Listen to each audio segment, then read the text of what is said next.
যিনি পালিয়েছেন ওনার নামটা কিন্তু অনেক সুন্দর ছিল, হাসিনা। হাসিনা মানে সুন্দরী। হাসিনা মানে কি? এত একটা সুন্দর নাম নিয়ে এমন ঘৃণিত কাজ করে গেল দুনিয়াতে। আপনি জরিপ দেখেছেন সারা পৃথিবীতে কয়েকজন মানুষের নাম ঘৃণার তালিকায় এখন আছে, তার ভেতরে এই মহিলার নাম। মানুষ নামটা নেয় কিন্তু গালি হিসাবে। এই যে ইয়াজিদ নামে যে লোকটা, এও অত্যাচারী ছিল, এও স্বৈরাচার ছিল। নামটা কিন্তু ভালো, কিন্তু স্বৈরাচার অত্যাচারী হওয়ার কারণে আল্লাহ নামটা গালি বানিয়ে দিয়েছে। আমার মনে হয় কালের আবর্তে, যুগের বিবর্তনে দেখবেন এই সুন্দরী নামটাও একদিন গালি হয়ে যাবে। কারণ যার জীবনে জুলুম বেশি, যার জীবনে অত্যাচার বেশি, তাকে সৃষ্টি জগতের কাছে আল্লাহ ঘৃণিত করে দেয়। আরে দায়িত্ব আল্লাহ নিজে নিয়েছেন। বাস্তবতা এটাই দেখেন, কোন হিন্দুকে যদি বলেন ভাই আপনার ছেলে হয়েছে ইয়াজিদ, রাখেন নাম হইল গালি। এমনকি কাউকে যদি রাগাতে চান, শুধু কার কাছে বলবেন ইয়াজিদের বাচ্চা, এমনি রেগে যাবে। মারাও লাগবে না, চোখ গরম দেওয়া লাগবে না, শুধু বলবেন ইয়াজিদের বাচ্চা, রেগে ভাগ হয়ে যাবে। কথা বলে না কেন? এত সুন্দর নামকে জুলুম করার কারণে আল্লাহ যদি এত ঘৃণিত বানিয়ে দিতে পারেন, তা আপনার নাম যতই ভালো হোক, যে কাজ করলেন, আমি তো নিজেরটাই বলছি, আমার উপরে আপনি যা করেছেন নির্দেশ দিয়ে, 3টা বছরে যত অত্যাচার জুলুম আর নির্যাতন আমার উপরে গিয়েছে। ব্যারিস্টার আরমানের কথা, আমান আজমি ভাইয়ের কথা বাদ দিলাম, ওনার তো আরো উপরে। আমারে 10 দিন আপনি মাটির নিচে যেভাবে রেখে দিয়েছিলেন, কোন মানুষ মানুষের সাথেই করে, আমার বিশ্বাস হয় না।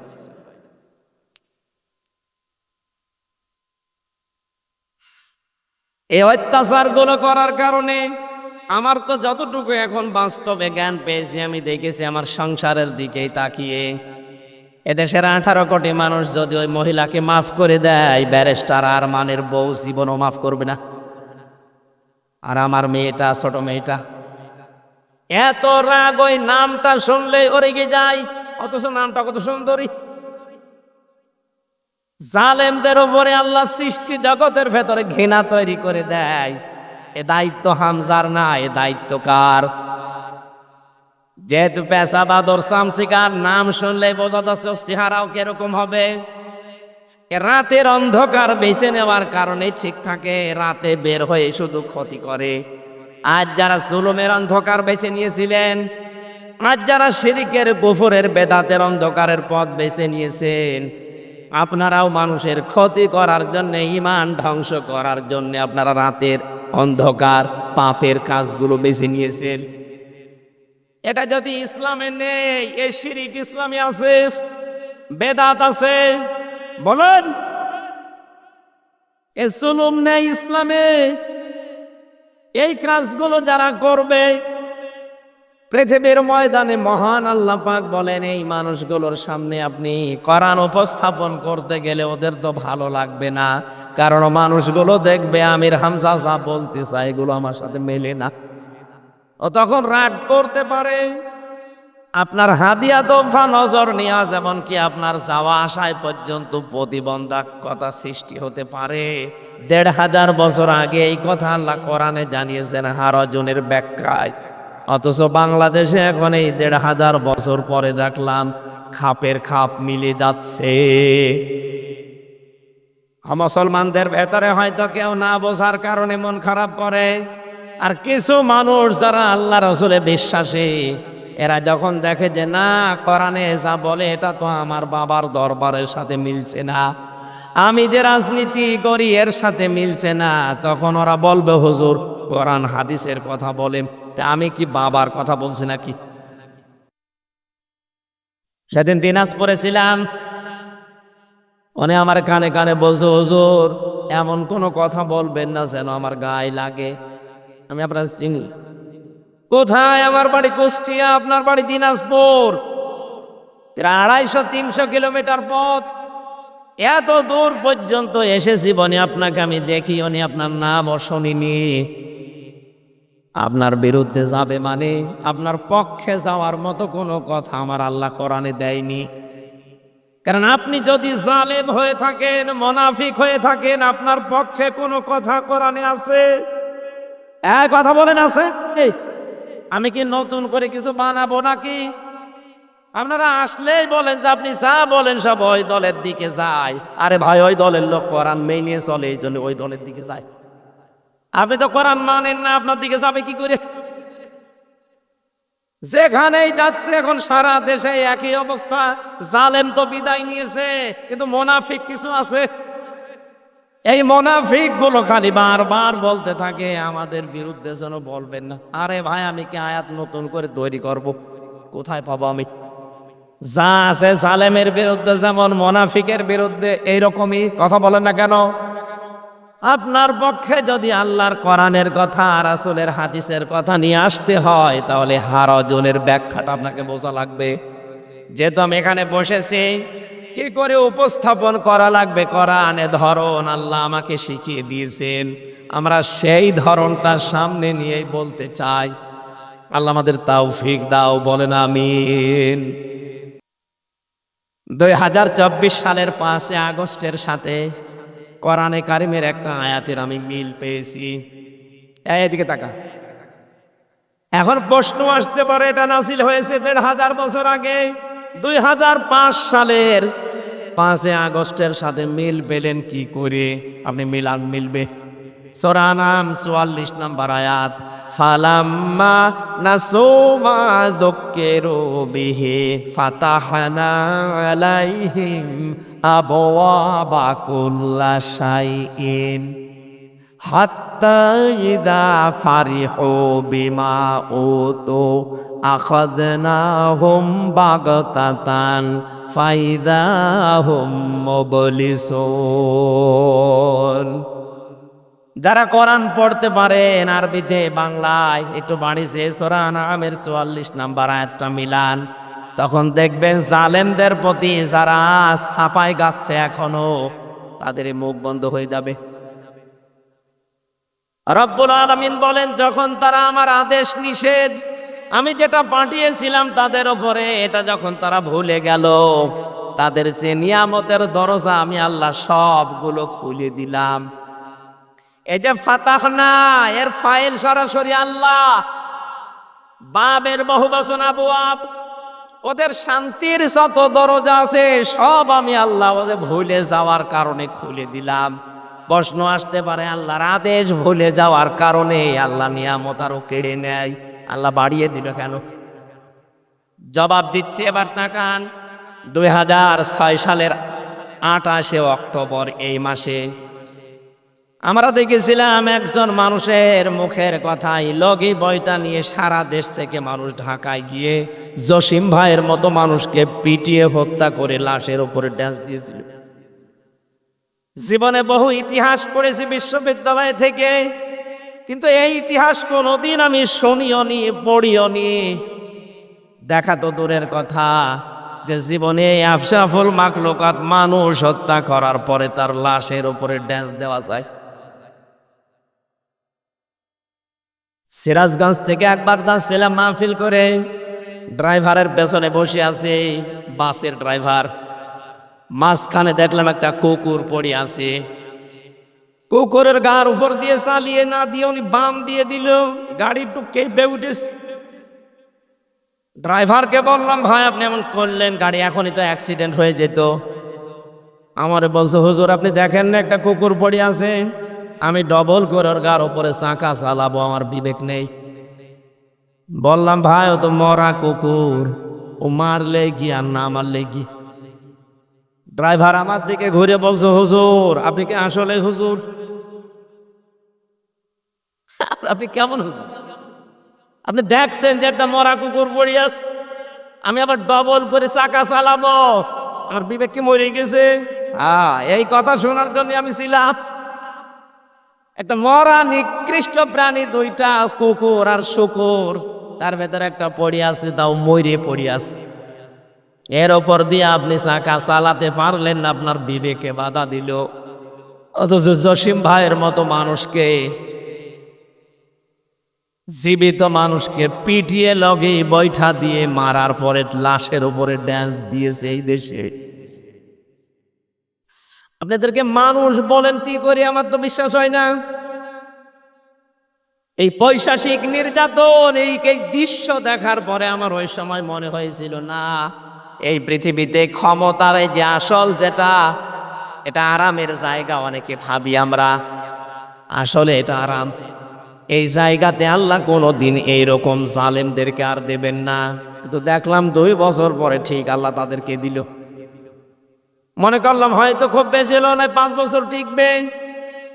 9 সালে আসার পরে 13 সালে দেখি না আবার টিকে গেল। সে যেভাবেই হোক, 13 সালের পরে মনে করেছিলাম না না আর টেকার মতো কায়দা নেই। 18 সালে দেখি না আবার টিকে গেল। 24 সালে আসার পরে দেখলাম না তারা আবার টিকে গেল। মনে মনে ভাবছি, আল্লাহ তোমার কোরআনে তুমি নিজেই জানিয়েছ, মানুষ যখন তোমার নিয়ামত পাওয়ার পরে ভুলে যায় তখন তাদের শান্তির দরজাগুলো তুমি খুলে দাও। কিন্তু পরের শব্দে তুমি কি বললে? হাত্তা ইদা ফারিহু বিমা উতু, যখন তারা আমার দানকৃত এই বস্তু, এই শান্তি, স্বস্তি, নিরাপত্তা, প্রভাব প্রতিপত্তি, ক্ষমতা, এগুলো পাওয়ার পরে যখন আনন্দে আত্মহারা হয়ে যায়, আল্লাহ বলেন আখাযনাহুম বাগতাতান, আমি আল্লাহ আকস্মিক ভাবে তাদেরকে আমি নিজে ধরি। আপনি বলেন তো 2006-এর এই অক্টোবরের 28 তারিখের পর থেকে 24 আগস্টের 5 তারিখ পর্যন্ত কোন সম্ভাবনা ছিল যে এরা পড়ে যেতে পারে? না। এদেশে বিএনপির মতো এত বড় দল, জামাত ইসলামের মতো এত বড় দল বহু চেষ্টা চালিয়েছে 15.5 বছর, এক চুলও নড়াতে পারে নাই। অথচ আল্লাহ নিজে মনে হচ্ছে ছাত্র ছাত্রীদের সাথে আবাবিল পাঠিয়েছিল, কিচ্ছু হাতে ছিল না তাদের, নিরস্ত্র। শুধু মুখের ভাষা দিয়ে জালেম পালাতে পারে, সম্ভব না। আল্লাহ বলেন আখাযনাহুম, আমি নিজে ধরেছি, বাগতাতান, আকস্মিক ভাবে। এমন আকস্মিক ভাবে ধরেছে দুপুরের খাবার খাবে সে সময় পায়নি। পরের শব্দ তো আরো কঠিন। আল্লাহ পাক বলেন ফাইদাহুম মুবলিসুন, তাদেরকে আকস্মিক ভাবে ধরার পরে তারা হতাশ হয়ে পড়েছে। এদের চেহারার ভেতরে যে হতাশার ছাপ, এর বাস্তব চিত্র এই দরবেশ। আপনি দরবেশ যেদিন কোর্টে তুলে দিয়েছেন চেহারা তো বোঝা যাচ্ছিল না, পচা ডিম খাওয়ার পরে দু একটু বোঝা গিয়েছে। আমি আরো বেশি দেখেছি ওই কালা মানিককে, কলার পাতায় আল্লাহ সইয়েছে, এমনকি ওর বিসি উড়ে গেছে, ওর সংসার করার কাজ শেষ। সূরা আলে ইমরান 178 নম্বর আয়াতে আমি এর সাথে মিল পেয়েছি, ওয়ালা ইয়াহসাবান্নাল্লাযীনা কাফারু আন্নামা নুমলি লাহুম খায়রুল লিআনফুসিহিম ইন্নামা নুমলি লাহুম লিয়াজদাদু ইসমা ওয়ালাহুম আযাবুম মুহিন। কাফেরেরা ধারণা করেছে তাদের এই কম ক্ষমতা আল্লাহ মনে হয় তাদের ভালোবেসে দিয়েছে তাদের কল্যাণের জন্যে, কিন্তু না। মানুষ যদি সত্যি জুলুমের পথ বেছে নেয়, ইন্নামা নুমলি লাহুম লিয়াজদাদু ইসমা, আল্লাহ পাক বলেন ওই মানুষগুলোর পাপের বোঝা দিনের পরে দিন তখন পরিপূর্ণ হতে থাকে। এ 15.5 বছর একবার তাই হয়েছে। পরিপূর্ণ যখন হয়ে গেছে পাপের বোঝা, ওয়ালাহুম আযাবুম মুহিন, ওদের জন্য অপমানজনক শাস্তি আল্লাহ রেডি করে রেখেছে, যেটা এখন দেখতে পাচ্ছি। একটা দেশ কত নিম্নগামী হলে, কত দুর্নীতিগ্রস্ত হলে জাতীয় মসজিদের ইমাম পর্যন্ত পালিয়ে যায়, 350 এমপি একবারে পালিয়েছে, পৃথিবীর ইতিহাসে আমি পড়ে পাইনি। ওই 850 বছর আগের এক ইতিহাস পড়েছিলাম, লক্ষণ সেন পালিয়েছিল। আরে 850 বছর পরে পৃথিবীর ইতিহাস পাল্টিয়ে ওনার নাতি পাল্টিয়েছে। কথা বলে না কারো। কোরআনের এই আয়াত থেকে আমি যেটা পেয়েছি, এই এদিকে তাকা, আল্লাহ রাব্বুল আলামিন যেটা জানাতে চেয়েছেন তাদের জন্য অপমানজনক শাস্তি আমি আল্লাহ রেডি করে রাখি, যারা জুলুম করবে এবং যারা জালিমদের সহযোগী হবে। জাতীয় মসজিদের ইমাম তো সম্মানের পাত্র, অথচ কয়েকদিন আগে যে যে অপমান হয়েছে এই মহিন শব্দটা ওর সাথে মিলে যায়। মুসল্লিদের পক্ষ থেকে জুতা পিটা করেছে, ও বলছে আমার গায়ে জুতা লাগেনি। ওরে শয়তান, এতগুলো জুতা খেয়েছে, জুতা লাগেনি, আর কত অপমান হবেন।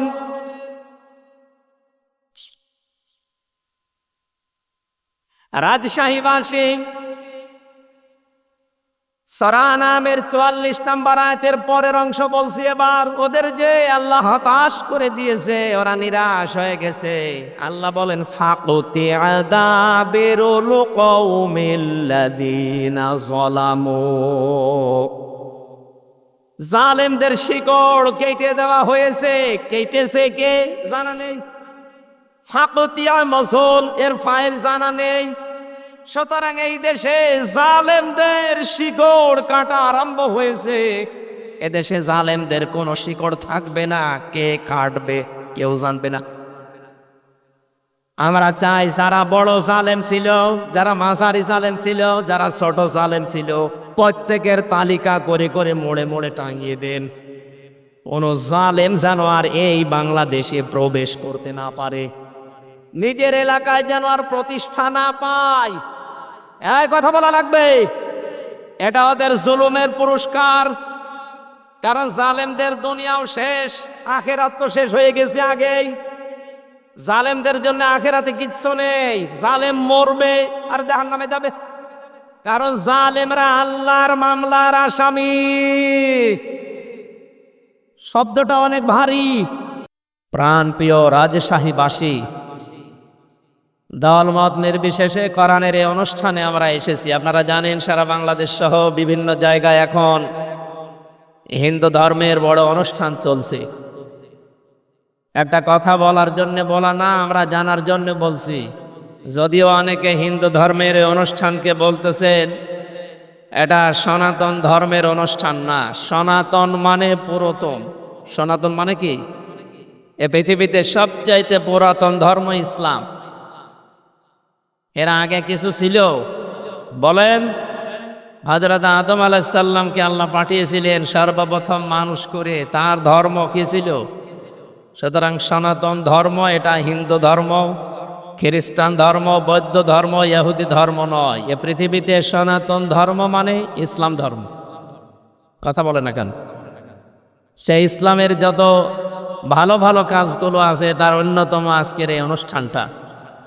এটা কিন্তু একটা ইবাদত। এটা কি চলছে বলেন তো? ইবাদত যেভাবে করা লাগে ওইভাবে করেন। মসজিদে নামাজ পড়তে যাই আমরা ইবাদত মনে করে, নামাজে দাঁড়িয়ে কেউ গল্প করে, এদিক ওদিকে তাকায়, কয়টা ফ্যান আছে গুনে নেয়। সুতরাং ওই জায়গায় যেমন ইবাদত মনে করেন।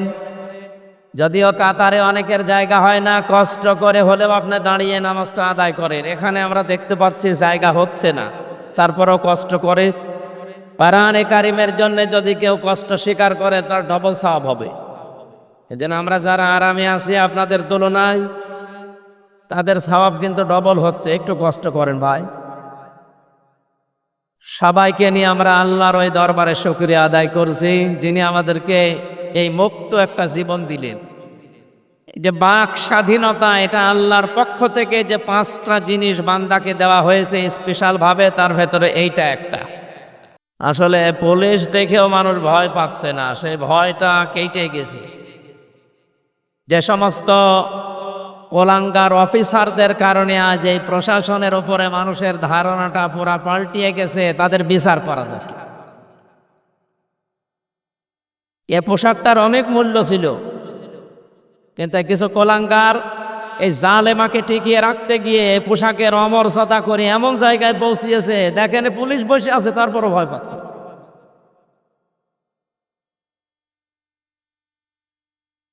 যারা দায়িত্বে ছিল ওই মানুষগুলোকে যেন ছাড় দেওয়া না হয়, যারা এই পোশাকের অন্তত বদনাম করে দিয়েছে এই দেশে। অন্যতম যারা কয়েকজন ধরা পড়েছে, আমরা চাই আরো বিশেষ করে হারুন আঙ্কেল, এটা যেন ধরা পড়ে।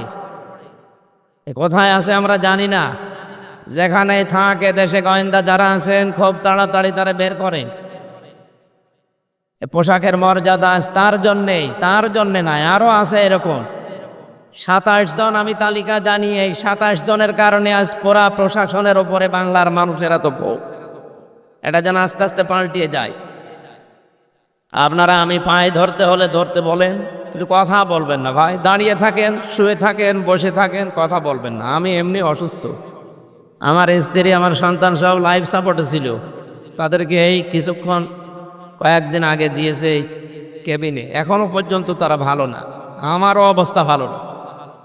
সেদিন রংপুরে গিয়ে এমন অসুস্থ হয়ে গিয়েছিলাম, ডাক্তার বলছে কথা বলা যাবে না, রাত 10টার পরে জেগে থাকা যাবে না। আমি এটা যেহেতু রেকর্ড হচ্ছে সারা দেশেই বলছি, এমনিতে এই মাহফিল করা এখন নিষেধ। ডাক্তারের সর্বোচ্চ নিষেধে যে রাত 10টার পরে আপনি আর জেগে থাকবেন না, আর গা যদি ঘামে তাহলে আবার অসুস্থ হয়ে যাবে। এটা না আহ্বান জানাচ্ছি, যারা আমার অনুষ্ঠান নিয়েছেন, আমি সব করব না, কিছু কিছু বাদ দেবো। যেই কয়টায় করি সর্বোচ্চ রাত 9টায় আমার তুলে দেওয়া লাগবে। যদি না দেন ওই মাহফিলে আমার নিয়ে যাবেন না। কোরআনের পাখি আল্লামা দেলাওয়ার হোসেন সাইদি রহমতুল্লাহ আলাইহে, ওনার অনুষ্ঠান যদি রাত 9টা 10টায় শেষ হয়ে যেতে পারে, আমাদেরও শেষ হবে ইনশাআল্লাহ। আমরা ওই পরিবেশ কায়েম করবো এই দেশে। ওই সারা রাত ধরেই করে ফজরের নামাজ না পড়ে তার পরের দিন কর্মজীবনও কষ্ট হয়ে যায়, এটা আমাদের আর দরকার নেই। আপনারা এখনো কথা বন্ধ হয়নি, কথা বন্ধ করেন ভাই। কোরআন শুনতে এসেছি যেহেতু, যারা শুনতে আসে তাদের আল্লাহ কিছু দায়িত্ব দিয়েছেন, যেহেতু এটা ইবাদত। আর যারা আমরা বলতে আসি আমাদেরও আল্লাহ কিছু দায়িত্ব দিয়েছে। আল্লাহ পাক বলেন যারা শুনতে আসে তাদেরকে বলবেন ফাস্তামিউ লাহু ওয়া আনসিতু, তারা যেন চুপ থাকে। 2 নম্বরে শোনে। 2টা কথা আল্লাহ তাদেরকে জানিয়েছেন, যদি মেনে নিতে পারেন লাআল্লাকুম তুরহামুন, আল্লাহ পাক বলেন আমার রহমত ওই জায়গায় নাজিল হবে। জোরে বলেন আল্লাহু আকবার। দল মত নির্বিশেষে যেটা পাওয়ার জন্য এই ময়দানে ছুটে এসেছি সেটা আল্লাহর রহমত। সেটা কি? সুতরাং কোরআনের আলোচনা যখন আরম্ভ হয়েছে, 1 নম্বরে চুপ থাকেন, 2 নম্বরে শোনেন, এটা আপনাদের দায়িত্ব। আমরা যারা বলতে এসেছি আমাদের দায়িত্ব কি? কোরআনে কারীম জানিয়েছে কিতাবুন উনজিলা ইলাইকা ফালা ইয়াকুন ফি সাদরিকা হারাজুম মিনহু লিতুনযিরা বিহি ওয়া যিকরা লিল মুমিনিন। সূরা আরাফের 2 নম্বর আয়াতে আল্লাহ বলেন এই যে একটা কিতাব আপনাকে আমি দিলাম, এটা যখন মানুষের সামনে উপস্থাপন করবেন, মানুষের সামনে ব্যাখ্যা বিশ্লেষণ তাফসীর করে শোনাবেন, তখন আপনার মনের ভেতরে যেন কোনো সন্দেহ সংশয় ভয় ভীতি দ্বিধা দ্বন্দ্ব এইগুলো কাজ না করে, আপনার মনে যেন কোনো সংকীর্ণতা না আসে। এখানে হারাজন শব্দের অর্থ আমি তাফসীরে পেয়েছি 2টা, একটু খেয়াল করে করে শুনবেন। 1 নম্বরে যখন আপনি কোরআন মানুষের সামনে উপস্থাপন করবেন, আপনার এই কথা শোনার পরে সামনে যারা বসে আছে অনেক মানুষ এমন থাকবে আপনার বক্তব্য না বোঝার কারণে তারা মন খারাপ করতে পারে। এরকম শ্রোতা নেই দেশে? বলেন না কেন? এটা যে আছে তার প্রমাণ আমার এই কুষ্টিয়ায় কয়েকদিন আগে মাওলানা সাদেকুর রহমান আজহারি উনি কোরআন দিয়ে এই কথা বলছিলেন। তাফসীরের নাম বলার পরেও কিছু মানুষ দেখলাম রেগে গেছে। এটা অবশ্যই তারা না বোঝার কারণে রাগ করেছে। কথা বলা লাগবে। কোন মুসলমান দাবি করার পরে আল্লাহর কোরআনের কথা শুনলে রাগ হবে এমন মুসলমান এই দেশে আছে? না নেই, হয়তো না বোঝার কারণে মন খারাপ করে। আর একটা কারণ আছে, দ্বিতীয় নম্বর কারণ হচ্ছে আবহমান কাল থেকে এমন এমন নিয়ম নীতি ইসলাম মনে করে আমাদের এই দেশগুলোতে পালন করা হচ্ছে, আসলে যেটা ইসলামে নেই। কোরআনের ব্যাখ্যা করতে গেলে ওইগুলো তো টিকবে না, কারণ কোরআন হচ্ছে আলো, আর যত পাপাচারের কাজ আছে সব হচ্ছে অন্ধকার। আপনারা দেখবেন এই পৃথিবীতে তিনটা প্রাণী দিনের আলোতে বের হয় না, রাতের আধারে বের হয়, পেঁচা, বাদুর আর চামচিকা। সূর্যের আলো যতক্ষণ থাকে ওরা কিন্তু বের হয় না। রাতের আধার যখন শেষ যায়, অন্ধকার হয়ে যায়, তখন ওরা বের হয়। বের হয়েই ঠিক থাকে না, মানুষের ফসল নষ্ট করে, কলা নষ্ট করে, পানের বরজ নষ্ট করে। এক কথা বলে দেখেন, এটা আমরা দেখেছি, তাই বাস্তব বলছি। দিনের আলো, সূর্যের আলো এদের পছন্দ হয় না, রাতের অন্ধকার এদের ভালো লাগে। এই জন্য এদের নামও দেখেন ডিজিটাল নাম, পেঁচা, বাদুর, চামচিকা। এর নাম শুনে বোঝা যাচ্ছে ও চেহারা কেমন হবে। কথা বলে দেখেন, যদি আজ বাস্তবে অনেকের নামের সাথে বাস্তবের মিল পাওয়া যাচ্ছে না। যিনি পালিয়েছেন ওনার নামটা কিন্তু অনেক সুন্দর ছিল, হাসিনা। হাসিনা মানে সুন্দরী। হাসিনা মানে কি? এত একটা সুন্দর নাম নিয়ে এমন ঘৃণিত কাজ করে গেল দুনিয়াতে। আপনি জরিপ দেখেছেন, সারা পৃথিবীতে কয়েকজন মানুষের নাম ঘৃণার তালিকায় এখন আছে, তার ভেতরে এই মহিলার নাম। মানুষ নামটা নেয় কিন্তু গালি হিসাবে। এই যে ইয়াজিদ নামে যে লোকটা, এও অত্যাচারী ছিল, এও স্বৈরাচার ছিল। নামটা কিন্তু ভালো, কিন্তু স্বৈরাচার অত্যাচারী হওয়ার কারণে আল্লাহ নামটা গালি বানিয়ে দিয়েছে। আমার মনে হয় কালের আবর্তে, যুগের বিবর্তনে দেখবেন এই সুন্দরী নামটাও একদিন গালি হয়ে যাবে। কারণ যার জীবনে জুলুম বেশি, যার জীবনে অত্যাচার বেশি, তাকে সৃষ্টি জগতের কাছে আল্লাহ ঘৃণিত করে দেয়। আরে দায়িত্ব আল্লাহ নিজে নিয়েছেন। বাস্তবতা এটাই দেখেন, কোন হিন্দুকে যদি বলেন ভাই আপনার ছেলে হয়েছে ইয়াজিদ, রাখেন, নাম হইল গালি। এমনকি কাউকে যদি রাগাতে চান, শুধু কার কাছে বলবেন ইয়াজিদের বাচ্চা, এমনি রেগে যাবে। মারাও লাগবে না, চোখ গরম দেওয়া লাগবে না, শুধু বলবেন ইয়াজিদের বাচ্চা, রেগে ভাগ হয়ে যাবে। কথা বলে না কেন? এত সুন্দর নামকে জুলুম করার কারণে আল্লাহ যদি এত ঘৃণিত বানিয়ে দিতে পারেন, তা আপনার নাম যতই ভালো হোক, যে কাজ করলেন, আমি তো নিজেরটাই বলছি, আমার উপরে আপনি যা করেছেন নির্দেশ দিয়ে, 3টা বছরে যত অত্যাচার, জুলুম আর নির্যাতন আমার উপরে গিয়েছে। ব্যারিস্টার আরমানের কথা, আমান আজমি ভাইয়ের কথা বাদ দিলাম, ওনার তো আরো উপরে। আমারে 10 দিন আপনি মাটির নিচে যেভাবে রেখে দিয়েছিলেন, কোন মানুষ মানুষের সাথেই করে, আমার বিশ্বাস হয় না।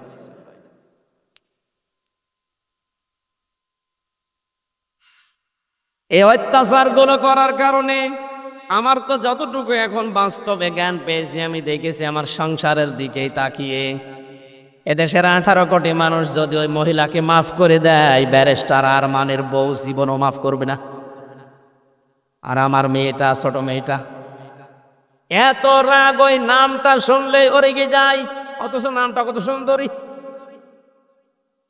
জালেমদের উপরে আল্লাহ সৃষ্টি জগতের ভেতরে ঘৃণা তৈরি করে দেয়। এ দায়িত্ব হামজার না, এ দায়িত্ব কার? যেহেতু পেশা বাদর চামচিকার নাম শুনলে বোঝা যাচ্ছে চেহারাও কিরকম হবে।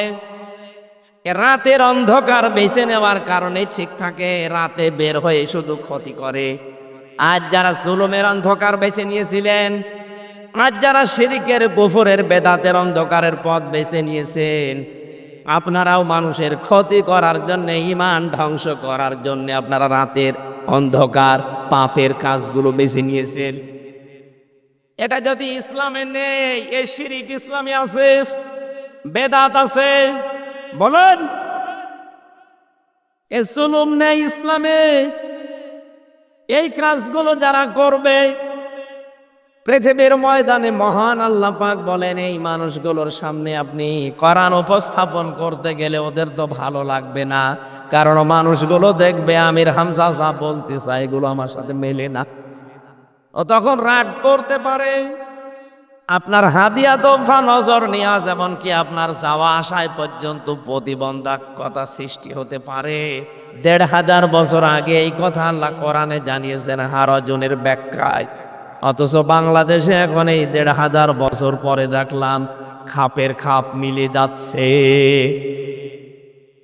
মুসলমানদের ভেতরে হয়তো কেউ না বোঝার কারণে মন খারাপ করে, আর কিছু মানুষ যারা আল্লাহ রসুলে বিশ্বাসী, এরা যখন দেখে যে না কোরআনে যা বলে এটা তো আমার বাবার দরবারের সাথে মিলছে না, আমি যে রাজনীতি করি এর সাথে মিলছে না, তখন ওরা বলবে হুজুর কোরআন হাদিসের কথা বলেন, তা আমি কি বাবার কথা বলছি নাকি? সেদিন দিনাজপুরে ছিলাম, উনি আমার কানে কানে বলছে হুজুর এমন কোনো কথা বলবেন না যেন আমার গায়ে লাগে। আমি আপনার চিনি। কোথায়? আমার বাড়ি কুষ্টিয়া, আপনার বাড়ি দিনাজপুর। ২৫০-৩০০ কিলোমিটার পথ, এত দূর পর্যন্ত এসেছি বনে আপনাকে আমি দেখি, উনি আপনার নামও শুনিনি। আপনার বিরুদ্ধে যাবে মানে আপনার পক্ষে যাওয়ার মতো কোনো কথা আমার আল্লাহ কোরআনে দেয়নি। কারণ আপনি যদি জালেম হয়ে থাকেন, মুনাফিক হয়ে থাকেন, আপনার পক্ষে কোনো কথা কোরআনে আছে? এক কথা বলেন আছে? আমি কি নতুন করে কিছু বানাবো নাকি? আপনারা আসলেই বলেন যে আপনি যা বলেন সব ওই দলের দিকে যায়। আরে ভাই, ওই দলের লোক কোরআন মেনে চলে, এই জন্য ওই দলের দিকে যায়। আপনি তো কোরআন মানেন না, আপনার দিকে যাবে কি করে? যেখানেই যাচ্ছে এখন সারা দেশে একই অবস্থা। জালেম তো বিদায় নিয়েছে, কিন্তু মুনাফিক কিছু আছে। এই মুনাফিক গুলো খালি বারবার বলতে থাকে আমাদের বিরুদ্ধে যেন বলবেন না। আরে ভাই, আমি কি আয়াত নতুন করে তৈরি করব? কোথায় পাবো আমি? যা আছে জালেমের বিরুদ্ধে যেমন মুনাফিকের বিরুদ্ধে এইরকমই কথা বলেন না কেন? আপনার পক্ষে যদি আল্লাহর কোরআনের কথা, রাসূলের হাদিসের কথা নিয়ে আসতে হয়, তাহলে হারজনের ব্যাখ্যাটা আপনাকে বোঝা লাগবে। যেহেতু আমি এখানে বসেছি, কি করে উপস্থাপন করা লাগবে কোরআনের ধরন আল্লাহ আমাকে শিখিয়ে দিয়েছেন, আমরা সেই ধরনটা সামনে নিয়েই বলতে চাই। আল্লাহ আমাদের তৌফিক দাও, বলেন আমিন। ২০২৪ সালের ৫ আগস্টের সাথে কোরআনে কারিমের একটা আয়াতের আমি মিল পেয়েছি। এদিকে তাকা। এখন প্রশ্ন আসতে পারে এটা নাজিল হয়েছে ১৫০০ বছর আগে, ২০০৫ সালের ৫ আগস্টের সাথে মিল পেলেন কি করে? আপনি মিলবে সূরা আনআম ৪৪ নম্বর আয়াত, ফালাম্মা নাসু মা যুক্কিরু বিহি ফাতাহনা আলাইহিম আবওয়াবা কুল্লা শাইইন হাত্তা ইযা ফারিহু বিমা উতু আখাযনাহুম বাগতাতান ফাইযা হুম মুবলিসুন।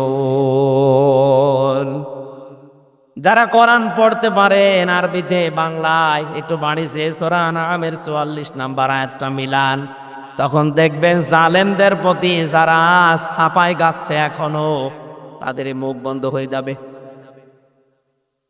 রব্বুল আলামিন বলেন যখন তারা আমার আদেশ নিষেধ আমি যেটা পাঠিয়েছিলাম তাদের উপরে, এটা যখন তারা ভুলে গেল, তাদের যে নিয়ামতের দরজা আমি আল্লাহ সবগুলো খুলে দিলাম। এই যে ফাতাহনা, এর ফাইল সরাসরি আল্লাহ, বাবের বহুবচন আবওয়াব, ওদের শান্তির যত দরজা আছে সব আমি আল্লাহ ওদের ভুলে যাওয়ার কারণে খুলে দিলাম। প্রশ্ন আসতে পারে আল্লাহর আদেশ ভুলে যাওয়ার কারণে আল্লাহ নিয়ামত আরো কেড়ে নেয়, আল্লাহ বাড়িয়ে দিবে কেন? জবাব দিচ্ছি, এবার তাকান। ২০০৬ সালের ২৮ অক্টোবর এই মাসে আমরা দেখেছিলাম একজন মানুষের মুখের কথাই লগি বইটা নিয়ে সারা দেশ থেকে মানুষ ঢাকায় গিয়ে জসিম ভাইয়ের মতো মানুষকে পিটিয়ে হত্যা করে লাশের উপরে ড্যান্স দিয়েছিল। জীবনে বহু ইতিহাস পড়েছি বিশ্ববিদ্যালয় থেকে, কিন্তু এই ইতিহাস কোনোদিন আমি শুনিও নি, পড়িও নি। দেখা তো দূরের কথা, যে জীবনে আফসাফুল মাখলুকাত মানুষ হত্যা করার পরে তার লাশের উপরে ড্যান্স দেওয়া যায়। সিরাজগঞ্জ থেকে একবার যাচ্ছিলাম মাহফিল করে, ড্রাইভারের পেছনে বসে আছে বাসের ড্রাইভার। মাঝখানে দেখলাম একটা কুকুর পড়ে আছে। কুকুরের গার উপর দিয়ে চালিয়ে না দিয়ে উনি বাম দিয়ে দিল, গাড়ি একটু কেঁপে উঠেছে। ড্রাইভারকে বললাম, ভাই আপনি এমন করলেন, গাড়ি এখনই তো অ্যাক্সিডেন্ট হয়ে যেত। আমারে বলছে, হুজুর আপনি দেখেন না একটা কুকুর পড়ে আছে, আমি ডবল করে ওর গার উপরে চাকা চালাবো, আমার বিবেক নেই। বললাম, ভাই ও তো মরা কুকুর, ও মারলে কি আর না মারলে কি। ড্রাইভার আমার দিকে ঘুরে বলছে, হুজুর আপনি কি আসলে হুজুর? আপনি কেমন হুজুর? আপনি দেখছেন যে একটা মরা কুকুর পড়ে আছে, আমি আবার ডবল করে চাকা চালাবো, আমার বিবেক কি মরে গেছে? এই কথা শোনার জন্য আমি ছিলাম। একটা মরা নিকৃষ্ট প্রাণী, দুইটা কুকুর আর শুকুর, তার ভেতরে একটা পড়ে আছে, তাও মরে পড়ে আছে। এর ওপর দিয়ে আপনি চাকা চালাতে পারলেন না, আপনার বিবেকে বাধা দিল। অথচ জসিম ভাইয়ের মতো মানুষকে, জীবিত মানুষকে পিটিয়ে লগে বৈঠা দিয়ে মারার পরে লাশের উপরে ড্যান্স দিয়েছে এই দেশে। আপনাদেরকে মানুষ বলেন কি করে, আমার তো বিশ্বাস হয় না। এই পৈশাচিক নির্যাতন, এই দৃশ্য দেখার পরে আমার ওই সময় মনে হয়েছিল, না এই পৃথিবীতে ক্ষমতার এই যে আসল যেটা, এটা আরামের জায়গা। অনেকে ভাবি আমরা, আসলে এটা আরাম। এই জায়গাতে আল্লাহ কোনোদিন এইরকম জালেমদেরকে আর দেবেন না। কিন্তু দেখলাম 2 বছর পরে ঠিক আল্লাহ তাদেরকে দিল। মনে করলাম হয়তো খুব বেশি হলো না, 5 বছর টিকবে। 9 সালে আসার পরে 13 সালে দেখি না আবার টিকে গেল। সে যেভাবেই হোক, 13 সালের পরে মনে করেছিলাম না না আর টেকার মতো কায়দা নেই। 18 সালে দেখি না আবার টিকে গেল। 24 সালে আসার পরে দেখলাম না, তারা আবার টিকে গেল। মনে মনে ভাবছি, আল্লাহ তোমার কোরআনে তুমি নিজেই জানিয়েছ, মানুষ যখন তোমার নিয়ামত পাওয়ার পরে ভুলে যায়, তখন তাদের শান্তির দরজাগুলো তুমি খুলে দাও। কিন্তু পরের শব্দে তুমি কি বললে? হাত্তা ইদা ফারিহু বিমা উতু, যখন তারা আমার দানকৃত এই বস্তু, এই শান্তি, স্বস্তি, নিরাপত্তা, প্রভাব প্রতিপত্তি, ক্ষমতা, এগুলো পাওয়ার পরে যখন আনন্দে আত্মহারা হয়ে যায়, আল্লাহ বলেন আখাযনাহুম বাগতাতান, আমি আল্লাহ আকস্মিকভাবে তাদেরকে আমি নিজে ধরি। আপনি বলেন তো, 2006-এর এই অক্টোবরের 28 তারিখের পর থেকে 24 আগস্টের 5 তারিখ পর্যন্ত কোনো সম্ভাবনা ছিল যে এরা পড়ে যেতে পারে না? এদেশে বিএনপির মতো এত বড় দল, জামাত ইসলামের মতো এত বড় দল বহু চেষ্টা চালিয়েছে, 15.5 বছর এক চুলও নড়াতে পারে নাই। অথচ আল্লাহ নিজে মনে হচ্ছে ছাত্র ছাত্রীদের সাথে আবাবিল পাঠিয়েছিল, কিচ্ছু হাতে ছিল না তাদের, নিরস্ত্র। শুধু মুখের ভাষা দিয়ে জালেম পালাতে পারে, সম্ভব না। আল্লাহ বলেন আখাযনাহুম, আমি নিজে ধরেছি, বাগতাতান, আকস্মিক ভাবে। এমন আকস্মিক ভাবে ধরেছে, দুপুরের খাবার খাবে সে সময় পায়নি। পরের শব্দ তো আরো কঠিন। আল্লাহ পাক বলেন ফাইদাহুম মুবলিসুন, তাদেরকে আকস্মিক ভাবে ধরার পরে তারা হতাশ হয়ে পড়েছে। এদের চেহারার ভেতরে যে হতাশার ছাপ, এর বাস্তব চিত্র এই দরবেশ। আপনি দরবেশ যেদিন কোর্টে তুলে দিয়েছেন চেহারা, চেহারা তো বোঝা যাচ্ছিল না, পচা ডিম খাওয়ার পরে তো একটু বোঝা গিয়েছে। আমি আরো বেশি দেখেছি ওই কালা মানিককে, কলার পাতায় আল্লাহ সইয়েছে, এমনকি ওর বিসি উড়ে গেছে, ওর সংসার করার কাজ শেষ।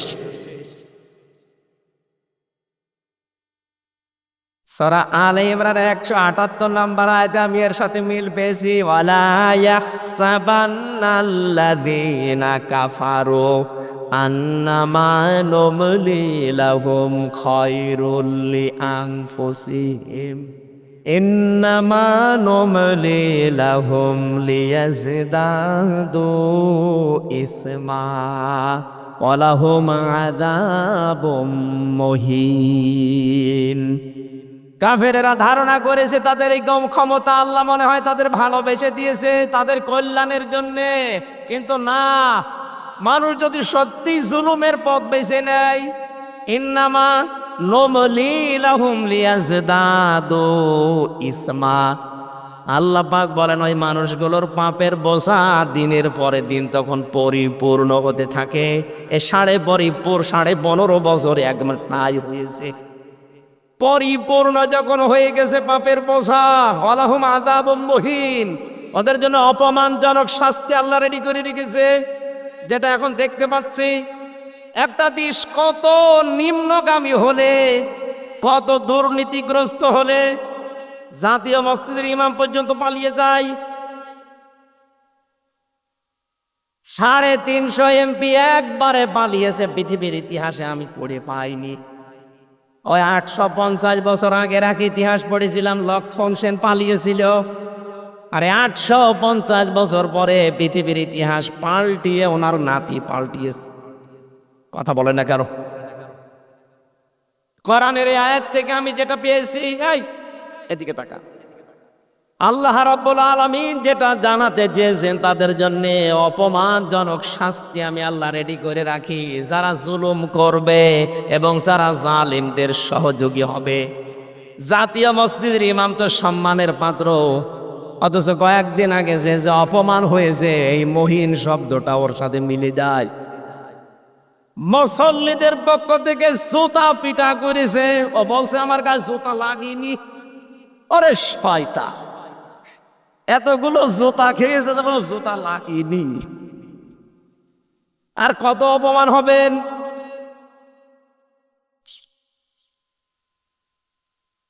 রাজশাহীবাসী সূরা আনামের 44 নম্বর আয়াতের পরের অংশ বলছি এবার, ওদের যে আল্লাহ হতাশ করে দিয়েছে, ওরা নিরাশ হয়ে গেছে। আল্লাহ বলেন ফাকুতি আদাবিরুল কওমিল্লাযীনা যালামু, জালেমদের শিকড় কেটে দেওয়া হয়েছে।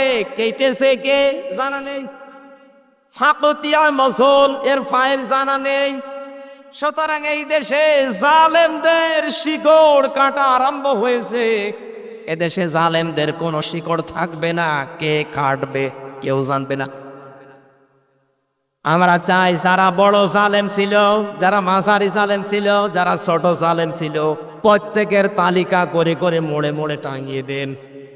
কোন জালেম যেন আর এই বাংলাদেশে প্রবেশ করতে না পারে, নিজের এলাকায় যেন আর প্রতিষ্ঠা না পায়। এই কথা বলা লাগবে, এটা ওদের জুলুমের পুরস্কার। কারণ জালেমদের দুনিয়াও শেষ, আখেরাত তো শেষ হয়ে গেছে আগেই। জালেমদের জন্য আখেরাতে কিচ্ছু নেই, জালেম মরবে আর জাহান্নামে যাবে। কারণ জালেমরা আল্লাহর মামলার আসামি। শব্দটা অনেক ভারী। যারা এখনো পর্যন্ত এই দুঃসাহস দেখাচ্ছেন যে আমি পাশাপাশি আছি, চট করে ঢুকে পড়বো, আগে কিন্তু আর সেই 2024 সালের 5 আগস্টের আগের বাংলাদেশ এখন আর নেই। আমি সারা বাংলাদেশের 560টার উপরে থানায় ঘুরছি, সারা দেশে অবস্থায় একই। জালেম দেখলেই তাদের শিকড় কেটে দিচ্ছে, কোরআন জানাচ্ছে, কে কাটছে জানা নেই। জালেমদের ভেতরে ভয় লাগিয়েছে কে? যারা নিজেরা ভয় পায় তার প্রমাণ ওই যে গোপালগঞ্জের উনি বলছে, আপা ভয় পাবেন না, আপনি ঘাবড়াবেন না, আপনি ঘাবড়ালে আমরা নরম হয়ে যাই। ওরা যে নরম হয়েছে, ওদের শিকড় যে কেটে গেছে, এ কথা কার? জালেমদের ব্যাপারে ভয়ঙ্কর একটা কথা কোরআনে কারিমে আমি পেয়েছি, সূরা শূরা 42 নম্বর আয়াত, ইন্নামাস সাবিলু আলাল্লাযিনা ইয়াজলিমুনান নাস। আল্লাহ পাক বলেন, অবশ্যই আমি নিজে কিয়ামতের ময়দানে জালেমদের বিরুদ্ধে বাদী হয়ে মামলা দায়ের করব। এদেশের 1628টা চেয়ার ছিল, 1628টা চেয়ারে যারা ছিল প্রত্যেকটা মানুষ এই দেশের জনগণের কাছে জালেম হিসাবে পরিগণিত। কথা বলা লাগবে।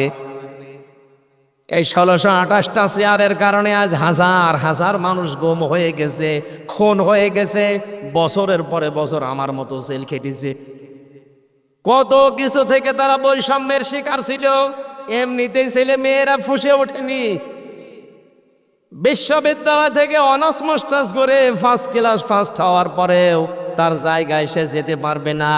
এর চাইতে বৈষম্য আর কি হতে পারে?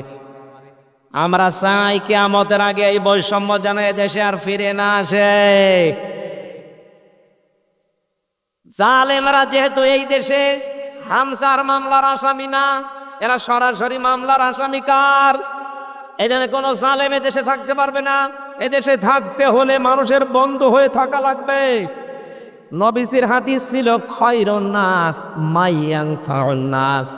হাদিসের ব্যাখ্যার দিকে আমি পড়েছি, নবীজি কিন্তু এ কথা বলেন না যে সর্বোত্তম মানুষ ওই লোকটা যে লোকটা মুসলমানের উপকার করে না। খয়রুন নাস মাইয়ানফাউন নাস। ইয়ানফাউ মোজারে বর্তমান ভবিষ্যৎ, প্রেজেন্ট ফিউচার, নাস মানে মানুষ। নবীজি খয়রুন নাস ইয়ানফাউল মুসলিমুনা বলতে পারতো না? পৃথিবীতে যারা মুসলমানের উপকার করে এরাই উত্তম না। মানুষ হয়ে যদি কেউ মানুষের উপকার করে, মানুষকে সাহায্য করে, তাকে একটু এগিয়ে দেওয়ার জন্য চেষ্টা চালায়, আল্লাহর দরবারের উত্তম মানুষ। সুবহানাল্লাহ বলতে পারেন নাই? এটা আমার মনে হয় এই বাংলাদেশে সবচাইতে বেশি এই হাদিসটা মেনে চলছে এখন আমিরে জামাত ডাক্তার শফিকুর রহমান। আপনি দেখছেন না 5 তারিখের পর থেকে তার অ্যাক্টিভিটিস। বিশ্বনবী কাদের স্ত্রী খাদিজাতুল কুবরা রাদিয়াল্লাহু তাআলা আনহা 5টা বিষয়ে সান্ত্বনা দিয়েছিলেন, যে আপনি তো এই 5টা কাজ করেন, আপনাকে আল্লাহ ভয় দেখাবে না। আপনি ভয়হীন, আপনাকে কেউ ভয় দেখাতে পারে না। তার 2 নাম্বারে এটা ছিল, ওয়া তাহমিলুল কাল্লা। আপনি মানুষের বোঝা হালকা করে দেন। এই 15.5 বছরে কত মানুষের বোঝা আপনি আরো ভারী করে দিয়ে গেলেন। বিশেষ করে 5 আগস্টের আগ পর্যন্ত এই দেশে 2780 জন এখনো পর্যন্ত হাসপাতালে কাতরাচ্ছে। তারা তাদের পরিবারের কাছে, ভাই বোনের কাছে, মা বাবার কাছে বোঝা। এক কথা বলে না কেন? 1080 জনের উপরে শহীদ হয়েছে এই দেশে। এই মানুষগুলো পরিবার চালাতো, অথচ পরিবারের জন্য তারা বোঝা। হাজার হাজার কোটি কোটি টাকা ঋণের বোঝা বাংলাদেশে রেখে আপনি পালিয়ে গেলেন। আপনি নবীর উম্মত হতে পারবেন? নবীর আদর্শ ছিল বোঝা আরো হালকা করে দেওয়া। আর এমন দেশ আপনি উপহার দিয়ে চলে গেলেন। এখন আমার একটা মেয়ে যদি এই দেশে আসে, জন্ম নেয় সে 1 লাখ টাকা তার মাথার উপরে বোঝা। হাজারো মানুষের বোঝার কারণ আপনি। হাজার হাজার লক্ষ লক্ষ মানুষের মাথার উপরে যে বোঝাগুলো দিয়ে গেলেন, চিন্তার বোঝা, খাদ্যের বোঝা, কত রকমের বোঝা তাদের মাথার উপরে দিয়ে আপনি আরামে খাচ্ছেন। আর নিজে নিজে মোবাইল করে করে ফোন আলাপ ফাঁস করেন মানুষকে ভয় তাকাতে। আপনার এই এই এই বাটপারি মানুষ বুঝে ফেলেছে। ও নিজে নিজে ওগুলো করে, এডিট করে এরপরে ছাড়ে যেন ওর নিজের ভেতরে, মানুষের ভেতরে একটু সঞ্চার হয় আসার। এটা মানুষ কিন্তু বুঝে ফেলেছে যে নিজে নিজে ফোন করে ফোন আলাপ আপনি ফাঁস করছেন। এদেশের সত্যি বলছি আমি, সারা দেশ ঘুরে অবস্থা একই। কোন জালেমের ঠাঁই এদেশে আর হবে না।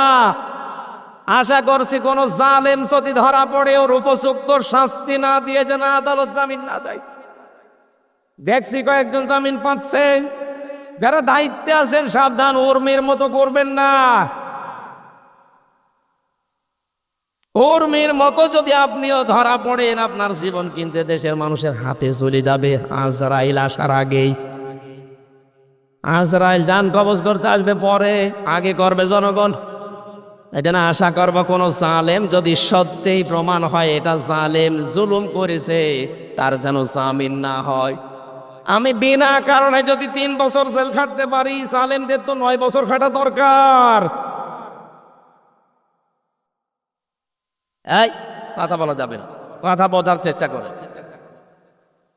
আমি যে কথাটা বোঝাতে চাচ্ছি, আমরা যেহেতু এমন একটা পরিবেশ, এমন একটা দেশ চাচ্ছি, বিশ্ব নবীকে তার স্ত্রী সান্ত্বনা দিয়েছিলেন, হে আমার স্বামী আপনি কখনো ভয় পাবেন না, কারণ যে মানুষগুলো মানুষের বোঝা হালকা করে দেয় তাদেরকে আল্লাহ নির্ভয় করে দেয়।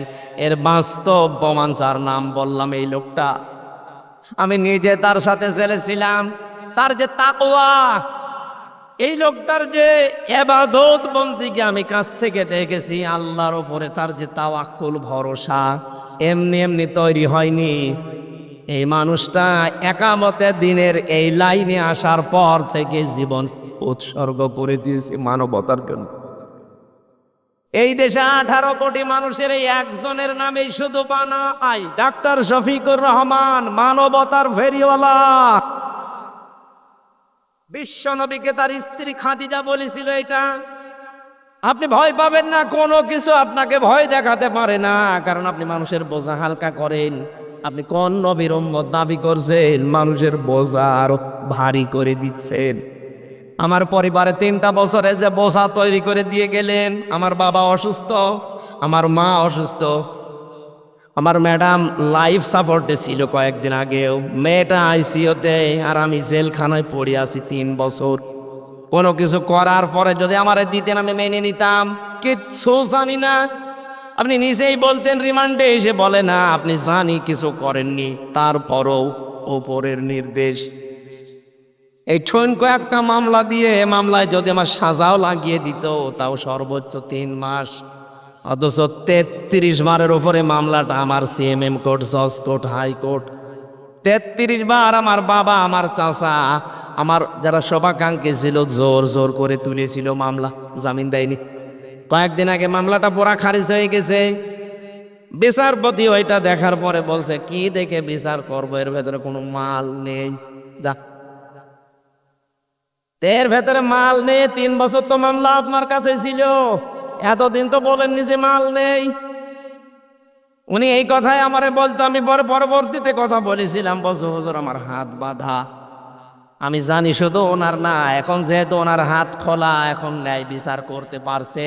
এদেশে 1628টা চেয়ার আছে, আব্দুল হান্নান ভাই সহ প্রত্যেকটি মানুষের চেয়ারের হাত যেন আবু সাইদের মতো খোলা থাকে।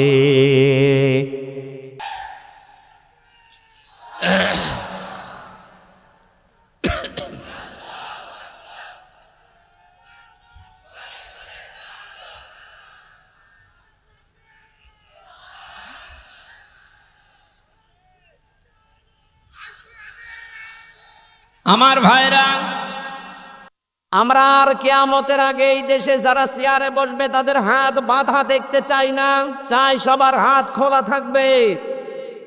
হাত খোলা থাকলে আমার বোঝনে এই বিচার পাবেন আপনি এই থানাতে গিয়ে, ফাঁড়িতে গিয়ে। এক কথা বলেন না কেন? আর যদি হাত বেঁধে দেন, আব্দুল হান্নান না ওনার বাবাও যদি চেয়ারে বসে, বলবে আমার হাত বাঁধা।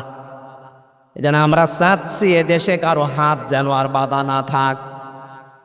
জামাত ইসলামী বাংলাদেশের পক্ষ থেকে 41টা প্রস্তাবনা দিয়েছে, আপনারা দেখেছেন। এর ভেতরে 2টা অন্যতম, যে প্রশাসনে ছাড়াই আছে তাদেরকে যেন আলাদা করে দেওয়া হয়।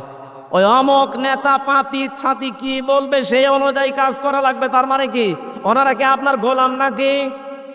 18 কোটি মানুষের টাকা যে ওনার বেতন হয়, সবার দিকে তাকানো লাগবে।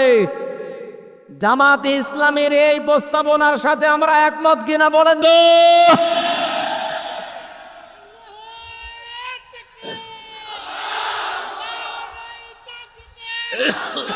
আলহামদুলিল্লাহ।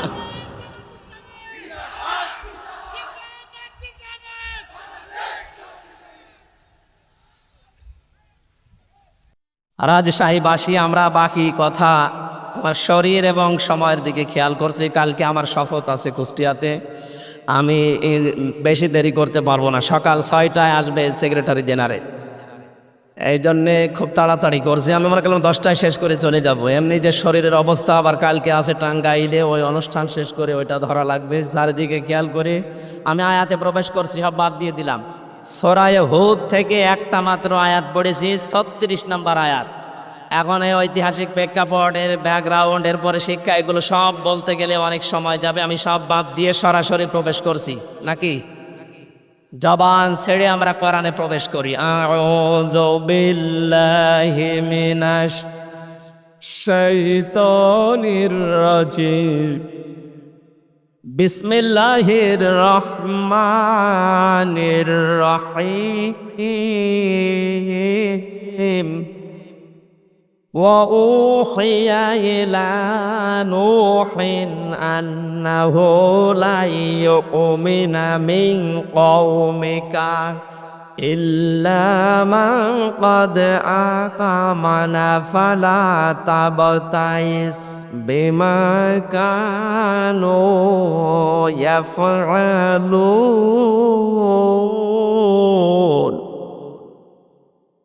আমার ভাইরা, এই পৃথিবীতে লক্ষাধিকের উপরে আল্লাহ নবী পাঠিয়েছিলেন। তার ভেতরে অন্যতম একজন নবীর নাম হযরত নূহ আলাইহিস সালাম। 50 বছর কম 1000, 950 বছর একাধারে তিনি দাওয়াতি কাজ করলেন জাতির ভেতরে। মাত্র 80 জন তার দাওয়াত কবুল করেছে, আর কেউ পথে আসে না।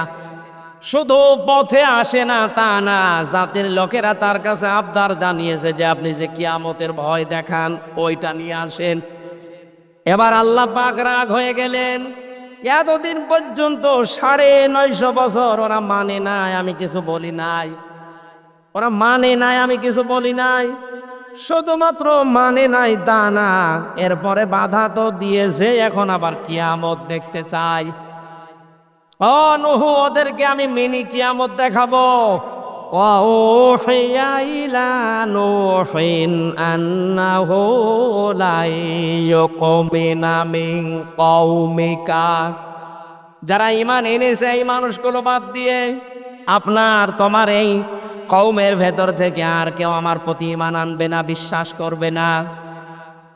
প্রশ্ন আসতে পারে, আল্লাহ ঈমান আনার জন্যই নবীদেরকে পাঠিয়েছেন দুনিয়ায়, আর সেই নবীকেই জানাচ্ছেন যে আর কেউ ঈমান আনবে না। শুধু এতটুকু যদি সহজ ভাষায় বলতেন হয়ে যেত। আল্লাহ গ্যারান্টি দিয়েছেন লা ইউমিনা। ইউমিনা এটাও মোজারে, বর্তমান, ভবিষ্যৎ, প্রেজেন্ট, ফিউচার। এর আগে লান এসেছে। আরবি গ্রামার অনুযায়ী মোজারের আগে লান আসলে অর্থ হয় কখনোই হবে না। গ্যারান্টি কার? আরো জোরে বলেন। তার মানে যে 80 জন কবুল করেছিল ইসলামের, পরবর্তীতে আর একটা মানুষও দিনের দিকে আসবে না, এই গ্যারান্টি আল্লাহ কেন দিলেন? তাফসিরে খাজেন, তাফসিরে ফি জিলালিল কোরআন, জিলালিল কোরআনে বেশি পাবেন এটা। ইবনে সাইয়্যিদ কুতুব রাহমাতুল্লাহ আলাইহি ব্যাখ্যা করতে গিয়ে লিখেছেন, এই মানুষগুলোর উপরে আল্লাহ মোহর মেরে দিলেন, হেদায়েত পাবে না। কেন? কারণ যে মানুষ এমনিতেই বাধা দেয় নবীদেরকে মেনে নেওয়া যায়, বাধা দিয়ে শেষ না, আবার আল্লাহর নিদর্শন কিয়ামত দেখতে চাচ্ছে। এই 15.5 বছর আমরা মানুষকে বহু বোঝানোর চেষ্টা করেছি। কিছু মানুষ এমনিতেই বাধা দেয়নি, শোনার ভান করে, না শোনার ভান করে চুপ থেকেছে। কিছু মানুষকে দেখেছি না শুনলেও বিরোধিতা করেছে। কথা বলেন না কেন? এই যে যারা বিরোধিতা করেন তাদের উপরে আল্লাহর নির্দেশে যে আপনাকে আল্লাহ হেদায়েতের মতো বড় দৌলত থেকে চির বঞ্চিত করে দেন। আয়াতের তাফসীরের ভেতরে 7টা কারণ পেয়েছি আমি। দ্বিতীয় নম্বর কারণ, এই খুব খেয়াল করে শুনুন, আল্লাহ মানুষকে যে হেদায়েত দেয় না, 1 নাম্বার কারণ যারা বিরোধিতা করে দাওয়াতের, ওহির দাওয়াত দিলে যারা বিরোধিতা করে, মানে তো নাই, বিরোধিতা করে, এই মানুষগুলো হেদায়েত থেকে বঞ্চিত। 2 নম্বরে যারা শুধু আল্লাহর হুকুম মতো চলতে চায়, কিন্তু তার প্রেরিত পুরুষ যারা যুগে যুগে এসেছিল ওই রসুলদেরকে যারা মানতে চায় না, তাদেরকে আল্লাহ হেদায়েত থেকে বঞ্চিত করে দেয়। প্রমাণ পেয়েছি আমি সূরা এই ইউনূসের 90 নম্বর আয়াতে ফেরাউন যখন ডুবে যাচ্ছিল, খুব খেয়াল করে শোনেন, এতদিন যেভাবে শুনেছেন না ওইভাবে না, নতুন ভাবে বলছি। হাত্তা ইযা আদরাকাহুল গরাক ক্বালা আমানতু আন্নাহু লা ইলাহা ইল্লাল্লাযী আমানাত বিহি বানু ইসরাঈল। ভালো করে মন দিয়ে শোনেন, কান লাগিয়ে। ফেরাউন যখন ডুবে যাচ্ছিল ওই সময় ঘোষণা দিয়েছে, আমি ঈমান আনলাম ওই আল্লাহর উপরে যার উপরে বনি ইসরাইলরা ঈমান এনেছে। ওয়ানা মিনাল মুসলিমিন, আমি তো মুসলমান। এরপরও ফেরেশতারা আমারে বারবার সবাই কেন? জবাব দিয়েছেন মুফাসসিরিন ইকরাম যে 7টা বললাম তার 2 নম্বরে ও কিন্তু শুধু আল্লাহ পাকের একাত্মবাদের ঘোষণাটা দিয়েছিল যে আল্লাহর উপরে আমি ঈমান আনলাম। কোন আল্লাহ? বনি ইসরাইল রাজার উপরে ঈমান এনেছে ওই আল্লাহ। এর পাশাপাশি যে ওই জামানার প্রেরিত পুরুষ যিনি হযরতে মুসা কালিমুল্লাহ, ওই জামানায় কেউ মুসলমান যদি হতে চায় তাহলে তার বলা লাগতো লা ইলাহা ইল্লাল্লাহ মুসা কালিমুল্লাহ। কথা বলে না কেন? এখন এই জামানায় ওই পরিত পুরুষ আর নেই, এখন আছে আরেকজন। এই জামানায় কেউ যদি এখন কালেমা পড়ে মুসলমান হতে চায়, শুধু লা ইলাহা ইল্লাল্লাহ বললে হবে না। এ জামানার যিনি পরিত পুরুষ, কিয়ামত পর্যন্ত যার নাম ঘোষণা আছে মুহাম্মাদুর রাসূলুল্লাহ, এই শব্দ আপনাকে বলা লাগবে। ফেরাউন ওই সময় আল্লাহ তোমাকে আমি মানি, ফেরাউন এই কথা বলার পরে জামানার প্রেরিত পুরুষ আল্লাহর রসুল এবং আল্লাহর নবী হযরতে মুসা আলাইহিস সালাম কেউ মানে নাই, এই জন্য আল্লাহকে হেদায়েত দেয়নি। এই জামানায় এখন এই বাংলাদেশ সহ বিশ্বে যারা আমি নামাজ পড়ি, আমি রোজা রাখি, আমি হজ করে এসেছি, আমি আল্লাহ বিশ্বাস করি, আমিও জানি ওইটা, কিন্তু তার প্রেরিত পুরুষকে এই জামানায় এখন থেকে কিয়ামত পর্যন্ত আল্লাহর প্রেরিত পুরুষ আমাদের জন্য যিনি মুহাম্মদ রাসূলুল্লাহ, তার আদর্শ যদি আপনি মানতে না চান, নামাজ পড়ে রোজা রেখে হজ করে যাকাত দিয়ে মরণের সময় ফেরাউনের মতো মরণ হবে। আমি বোঝাতে না পারলে আবার রিপিট করছি, আজ যারা শুধুমাত্র আল্লাহর হুকুম বলেন, আমি কি নামাজ পড়ি না? হ্যাঁ নামাজ পড়ে, আমিও জানি। হুকুমটা কার? বলেন বলেন। আপনি তো বলেন আমি এত 7 লক্ষ টাকা খরচ করে হজ করে আসলাম, হ্যাঁ হুকুমটা কার? কিন্তু তার হুকুম প্রেরিত পুরুষ যিনি এখন, তার 63 বছরের ভেতরে 23 বছর মেনে নেওয়া ফরজ আইন, মাস্ট বি, মানাই লাগবে। তার 23 বছরের ভেতরে 10 বছর তিনি কোরআন দিয়ে রাষ্ট্র চালিয়েছিলেন। কথা বলে না কেন? আপনি তার 23 বছরের ভেতরে এই যে টয়লেটে গিয়েছেন 23 বছরে, না জাননি? কথা বলে না কেন? উনি টয়লেটে যাওয়ার সময় বলতেন আল্লাহুম্মা ইন্নী আউযু বিকা মিনাল খুবুসি ওয়াল খাবাইস।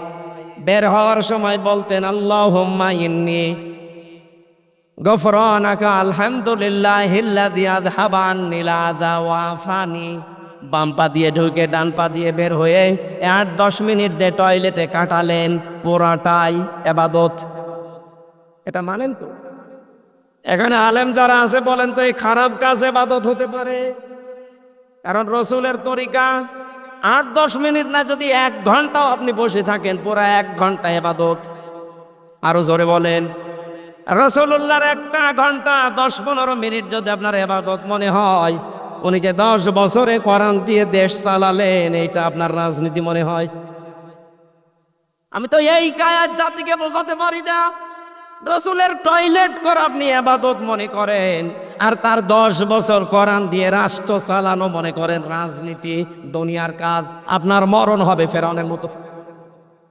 নিয়ে আসেন, কোন হুজুর নিয়ে আসবেন, এবার নিয়ে আসেন। আজ হাজারো মাওলানা এই লাইনটা বুঝতে চায় না। রাসূলের টয়লেটও মানে, বিশ্বনবীর বিবাহ শাদী মানে, কিন্তু নবীজির যে 23 বছরের এই যে নবুয়তের জিন্দেগির 10টা বছর তিনি চালালেন, 27টা যুদ্ধের নেতৃত্ব দিলেন, এইটা শুনলেই ওর গায়ে আগুন চলে যায়।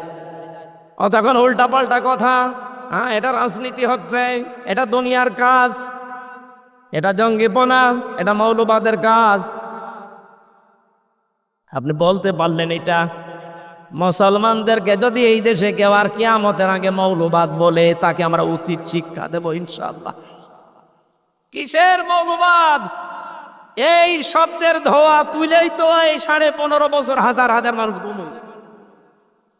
এই মৌলবাদ, মৌলবাদ, জঙ্গিবাদ, এই ধোয়া তুলেই হাজারো মানুষকে আয়না ঘরে নিয়ে হত্যা করা হয়েছে। এই ধোয়া তুলে আমার 3 বছর জেলে রেখেছে, এই ধোয়া তুলে। জঙ্গিবাদের মামলা, কি জঙ্গি কি করেছে আমি? যে মামলার নাম দিয়েছে আনসার আল কি যেন, ছাতা জীবনে নামই শুনি না। সুতরাং এই ধোয়ার কারো ফাঁদে পা দিয়ে যেন তুলতে না পারে কেউ। অনেকে দেখছি তুলছে যে মৌলবাদের উত্থান এই দেশে হবে না, একথা যারা বলছেন আপনি সংশোধন হবেন। মুসলমানদেরকে মৌলবাদ বললে এই দেশে আপনারও জায়গা হবে না ইনশাআল্লাহ। যতগুলো পয়েন্ট নিয়ে আসি সামনে, সবগুলো বলতে গেলে তো শরীর সাপোর্ট করছে না, খুব তাড়াতাড়ি করি ভাই। হেদায়েত থেকে নিজেকে বঞ্চিত করে দিয়েন না। নূহ আলাইহিস সালামের জামানায় মাত্র 80 জন, এরপরে আর কেউ আসে নাই। আল্লাহ বললেন ইল্লা মান ক্বাদ আমান, যারা এনেছে এবার আর আনবে না। ফালা তাবতাইস বিমা কানু ইয়াফআলুন, আফসোস করবেন না, হতাশ হবেন না, দুঃখে ভেঙে পড়বেন না, ওদের কাজগুলো ওদের করতে দেন। আমরাও এইটার উপরে আছে, বহু ওয়াজ করেছি, 15.5 বছর চলছে, কোরআনের বাকি 50টা বছর চেষ্টা চালিয়েছি। হেদায়েত পাওয়ার মতো মানুষ আমরা দেখছি খুব কম। যদিও আগস্টের 5 তারিখের পর থেকে দেখতে পাচ্ছি হ্যাঁ অনেক কিছু বেড়ে গেছে। আল্লাহ পাক যেন এই ধারাটা অব্যাহত রাখেন, বলেন আমিন। একটা জরিপ পেয়েছিলাম আমি, আগস্টের 5 তারিখের পর থেকে 1 মাস 5 দিনে, মাত্র 1 মাসের ভেতরে সেপ্টেম্বরের 5 তারিখ, তার মানে 1 মাস হয়। সেপ্টেম্বরের 5 তারিখের জরিপ পেলাম এই দেশে 100 জনের 14 জন মানুষ এখনো পর্যন্ত ওই জালেমদের সাপোর্ট করছে। 100 জনের 28 জন মানুষ আছে থালা নিয়ে শুধু খাবো খাবো এই ধান্দায়। 100 জনের 58 জন মানুষ এখন চায় এদেশে আল্লাহর এই বিধান চালু হোক। যে পাশ লেগে গেছে, আল্লাহর রহমত অবশ্যই আছে, আমরাও চাই। আর কিছুদিন যেতে দেন, দেখবেন এই দেশে 100 জনের 100 জনই চাইবে আল্লাহর বিধানটা কায়েম হোক। কিন্তু এই যে 28 জন থালা এখনো হাতে পায়নি, অথচ এর ভেতরে শুধু উল্টা পাল্টা কথা, দেন দেন। কি দেব? 1 লাখ বিবাহ করার পরে বাসর রাতে বউ রেখে বাইরে গেছে, দাদি শাশুড়ি এসে বলছে কি গো নাতি বউ, আমার কিন্তু নাতি চাই, পতি চাই। শাশুড়ি এসে বলছে বৌমা কি করবা আমি জানি না, আমার কিন্তু নাতি চাই। দেবর আর ননদ এসে বলছে ভাবি কি করবা আমরা জানি না, আমাদের কিন্তু ভাতিজা চাই। স্বামী এবার এসে বলছে কই আমার বেবি চাই। ও মাথা উঁচু করে বলছে তোমার বংশ কিসব পাগল, আমার এখনো কিছু হয়নি, এখনো 10 মাস 10 দিন সময় দাও, সংসার হোক, এরপরে কারো বেবি, কারো নাতি, কারো ভাতিজা, কারো পতি সব হবে। কথা বলে না কেন? কেবল মাত্র 15.5 বছরের জঞ্জাল বিদায় করে কেবল হাতে নিয়েছে, আর এর ভেতরে খালি দেন দেন দেন।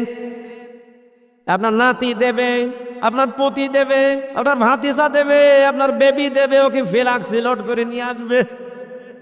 পরের সময় দেবেন না একটু?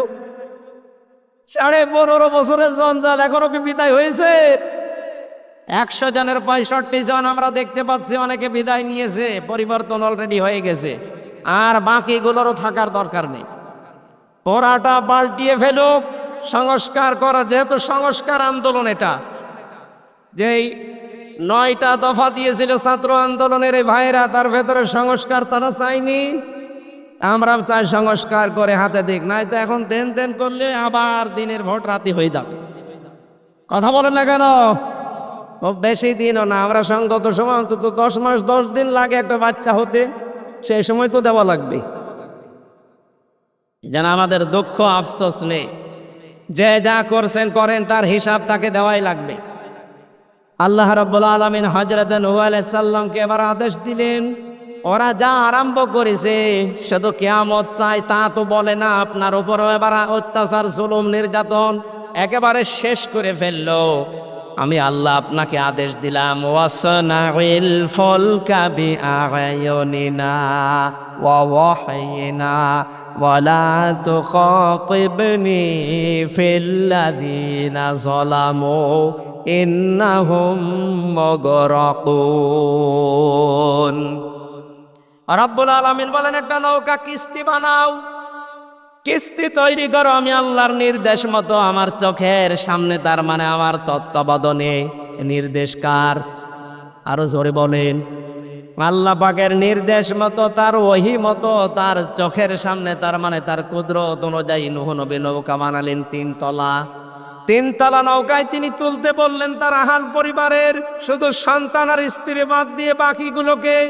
2 নম্বরে জোড়ায় জোড়ায় পশু আর পাখিকে। 3 নম্বরে ওই 80 জন ইমানদারকে। মুফাসসিরে আয়াত থেকে তাফসিরে ফি জিলালিল কোরআন শিক্ষা দিতে চেয়েছেন, নূহ নবীর নৌকা এটা আল্লাহর নির্দেশে তৈরি হয়েছিল। আজ বাংলাদেশে অনেকে এই ঘোষণা কিন্তু দিয়ে ফেলেছিলেন, আমাদের এই নৌকা ও নূহ নবীর নৌকার সাথে মিল আছে। নূহ নবীর নৌকাকে আল্লাহ বললেন, তোমার আহাল পরিবারের ভেতরে যে 2 জন আছে বেঈমান, তোমার ছেলে আর তোমার স্ত্রী, তাদেরকে নেওয়া যাবে না। আর ওই যে 80 জন ইমানদার, ওদেরকে নাও, বাকি কোনো বেঈমান যেন নৌকায় না ওঠে। আর আপনি কি করলেন এই 15.5 বছরে? নৌকা তো পুরা বেঈমান দিয়ে ভর্তি করা। কোন ইমানদার ওই নৌকায় ছিল? ও, যেটা মনে করতাম ইমানদার এই দরবেশ, এটা আরো বড় হারাম। দাড়ি কেটে নম হয়ে গেছে। 36,000 কোটি টাকা। জীবনে আমার মনে হয় আমি যদি 100 বছর হায়াত পাই তাও গুণে শেষ করতে পারি। আমি গ্যারান্টি দিতে পারি, ডাক্তার শফিকুর রহমান জানিয়েছেন 5 বছর 10 বছরের জন্য একটু আমাদের হাতে দেন, 36,000 কোটি না, 36 পয়সা এদেশ থেকে চুরি হবে না ইনশাআল্লাহ। আপনি একটু দিয়ে দেখেন না কেন? 53 বছর তো বিভিন্ন জায়গায় আমরা দিয়েছি। বাবা চালিয়েছে, স্বামী চালিয়েছে, চাচা চালিয়েছে, আপা চালিয়েছে, বুবু চালিয়েছে, ভাবি চালিয়েছে, সব তো দেখলাম। এখন একটু দেখতে মনে চাচ্ছে আল্লাহর এই কোরআন দিয়ে দেশটা চললে কেমন দেখা যায়। কথা বলেন না কেন? মিনি জান্নাত হয়ে যাবে দেশটা। কি মনে করেন আপনি? এর ভেতরে এমন শক্তি আল্লাহ দিয়েছেন।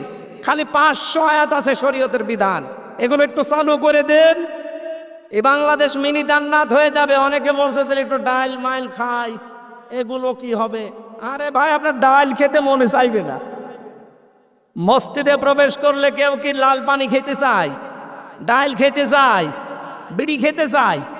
যতই নিশা লাগুক, ডাল খেতে চাইলে মসজিদ থেকে বের হয়ে খান, কারণ ওই পরিবেশটা ওইরকম। কোরআনে কারিমের 500 বিধান চালু করে দেন এই দেশে রাষ্ট্রীয়ভাবে, আল্লাহর কসম পুরা বাংলাদেশের 56,000 বর্গ মাইল হয়ে যাবে মসজিদের মতো। তখন মনেও চাইবে না যে একটু লাল পানি খায়, একটু ডাল খায়, একটু আকিস বিড়ি খায়, আর মনে চাইবে না ইনশাআল্লাহ। আমরা চাচ্ছি ওইটাই, যে এমন মানুষগুলো আসুক। আপনি মানুষ জান্নাত চায় কিন্তু মরতে চায় না, ন্যায় বিচার চায় বারবার, অথচ ন্যায় বিচার করবে যারা সৎ লোক, সে মানুষগুলোকে আমরা দিতে চাই না। কথা বলেন না কেন? সুতরাং নূহ নবীর নৌকায় ওঠার শর্ত ছিল ইমানদার হওয়া লাগবে, আর আমাদের এমন নৌকা বেঈমান হওয়া লাগবে। আল্লাহ তাআলা বলেন, নৌকা যখন ছাড়বা সাবধান, আলা তুখাতিবনি ফিল্লাযিনা যালামু ইন্নাহুম মুগরাকুন। ওদেরকে আমি যখন ডোবাবো, এই জালেমদেরকে ডুবন্ত অবস্থায় দেখে, ওটা যদি ছেলে হয়, স্ত্রী হয়, তারপরও আমি আল্লাহর কাছে ওকে বাঁচানোর জন্য কোনো কথা বলতে পারবো না। আমার মনে হয় সেই পরিবেশে 15.5 বছর পরে আল্লাহ দিয়ে দিয়েছে। নৌকা যেমন ডুবতেছে, সালেমরাও বিভিন্ন জায়গায় ডুবতেছে। কথা বলেন না কেন?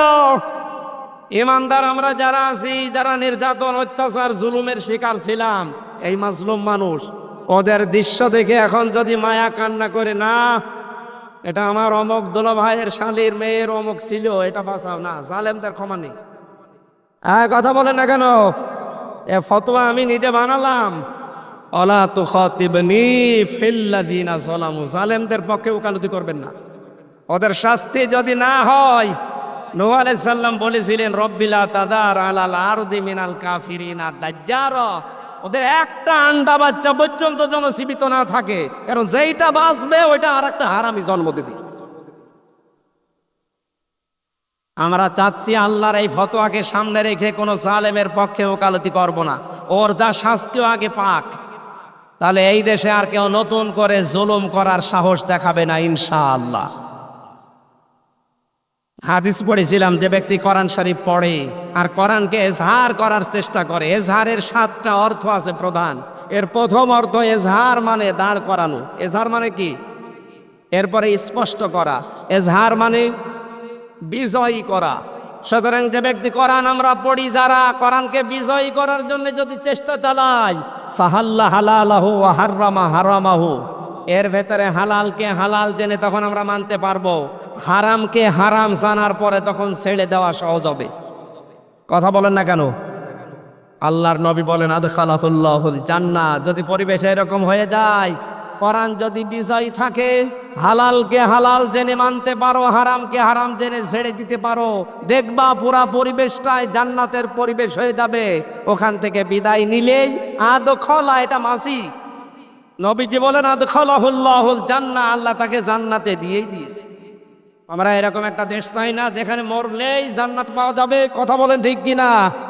আল্লাহ এরকম একটা পরিবেশ, আমার জীবনের সবচাইতে বড় আকাঙ্ক্ষা, তামান্না, যে এইটা দিয়ে দেশ চলছে এটা যেন দেখে মরতে পারি। আরো জোরে বলেন আমিন, বলেন আমিন।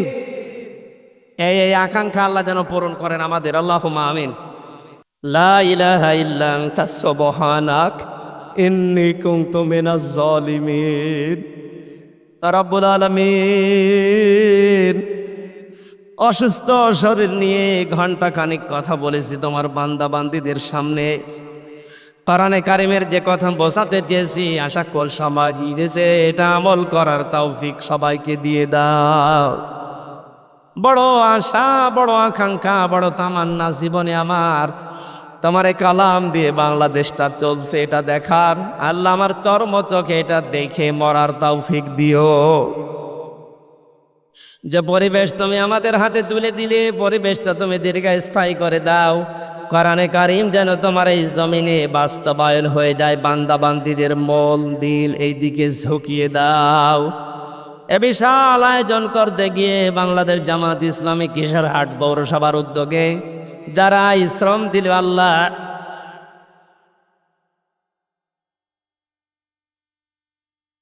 কিশোরহাটের সম্মানিত আমির, এই বড় সভার আমির এবং সেক্রেটারি শ্রদ্ধাভাজন মামাজান ডাক্তার হাফিজুর রহমান হাফিজ সহ যত মানুষ চেষ্টা চালিয়েছে, আব্দুল আওয়াল ভাই সহ আমি নাম অনেকের জানি না, যত মানুষ এগিয়ে এসেছে কোরআনের এই প্রসারে, আল্লাহ তোমার রহমত তাদের দিকে এগিয়ে দাও।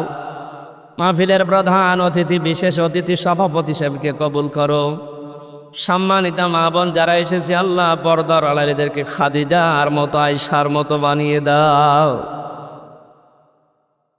রব্বুল আলামিন, এ রাজশাহীতে আসলে তোমার যে যুবক বান্দাগুলো কোরআনের মহাব্বতে দৌড়িয়ে আছে, আমার শরীফ ভাই, হাফিজ ভাই, আব্দুর রশিদ সহ নাম না জানা যত যুবকেরা, এদেরকে তুমি ওমরের মতো বানিয়ে দাও। এ মাহফিলের স্বেচ্ছাসেবকের দায়িত্বে যারা আছে এদেরকে কবুল করো। প্রশাসনের যে ভাইগুলো এসেছে, নিজেদের মা বাবা, আত্মীয় স্বজন, সন্তানাদি ছেড়ে বাংলার বিভিন্ন প্রান্তে যারা দায়িত্ব পালন করে, আল্লাহ এদের দায়িত্বটা ইবাদত হিসাবে মেনে নাও। বারাকাল্লাহু লানা ওয়া লাকুম ফিল কোরআনিল আযীম। আমি নিজে সহ যারা অসুস্থ আছি, আমাদের শেফায়ে কামেলা আজেলা নসিব করো। এলাকায় মাটির নিচে যত মানুষ ঘুমিয়ে আছে আল্লাহ আকবার আদের ইজ্জতে মাফ করে দাও। আগামীতে এই অনুষ্ঠানটা কোরআনের প্রচারের জন্য আরো বিশাল আকারে কবুল করে নাও। রব্বুল আলামিন মানবতার ফেরওয়ালা ডাক্তার শফিকুর রহমত থেকে শুরু করে যত মানুষ একামতের দিনের দায়িত্ব এই দেশে জান প্রাণ বাজি রেখে পালন করছে আল্লাহ এই মানুষগুলোর এই শ্রম কবুল করে নাও। আগামীর দেশটা তুমি কোরআনের হাতে একটু তুলে দাও, চর্ম চোখে যেন দেখে মরতে পারি যে তোমার কালাম দিয়ে 56,000 বর্গ মাইলের দেশটা চলছে। বারাকাল্লাহু লানা ওয়া লাকুম ফিল কোরআনিল আযীম। কখন কার মরণ চলে আসে জানি না, মরতে আমাদের কোনো ভয় নেই, দুঃখ নেই, কিন্তু আমরা ঈমান নিয়ে মরতে চাই। আজরাইলকে দেখার সঙ্গে সঙ্গে যেন বলতে পারি লা ইলাহা ইল্লাল্লাহু মুহাম্মাদুর রাসূলুল্লাহ। সালামু আলাইকুম। জেলখানায় থাকা অবস্থায় কয়েকটা বই লিখে